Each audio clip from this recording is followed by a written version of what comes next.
صنعا یہ یمن کا دارالخلافہ ہے، وہاں کا ایک رہنے والا ایک شخص تھا، بڑا نیک تھا، اللہ نے اس کو بڑی پراپرٹی دی تھی، اس کے باغات تھے۔ جب وہ باغات سے پھل توڑنے کے لیے جاتا نا تو وہاں پہ غرباء، فقراء، مساکین اکٹھے ہو جاتے، تو وہ ان کو بھی دیتا اور اس پھل سے اپنے بچوں کا پیٹ بھی پالتا۔ وہ اللہ کو پیارا ہو گیا،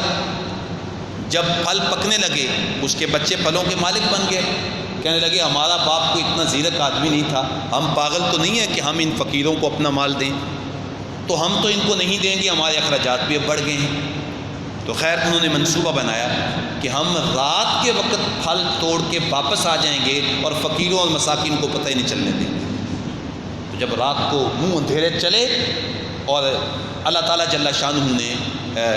ان کو اس کی سزا عطا فرمائی، انہوں نے منصوبہ بنایا تھا کہ ہم غریبوں کو نہیں دیں گے، مسکینوں کو نہیں دیں گے، تو اللہ تعالیٰ نے ان کو پورے باغ سے محروم کر دیا۔ کیسے محروم ہوئے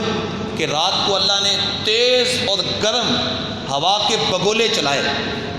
جس وجہ سے وہ باغ جو ہے وہ تہس نہس ہو گیا اور اس کے پودے اکھاڑ دیے گئے، بلکہ خاکستر کر دیے گئے، جلا دیے گئے، اور اس باغ کا نام و نشان ختم کر دیا گیا۔ جب وہاں پہ پہنچے تو کہنے لگے اوہو ہم تو لگتا ہے رستہ ہی بھول گئے ہیں۔ تو پھر جب غور کرتے ہیں کہتے جگہ تو وہی ہے،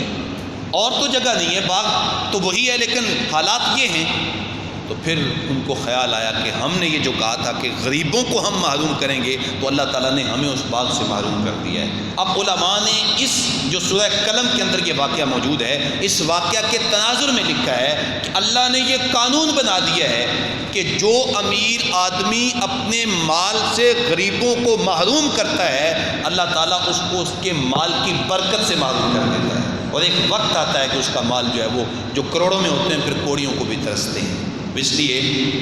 اہل ایمان جو ہیں وہ اپنے مالوں سے خرچ کرتے ہیں۔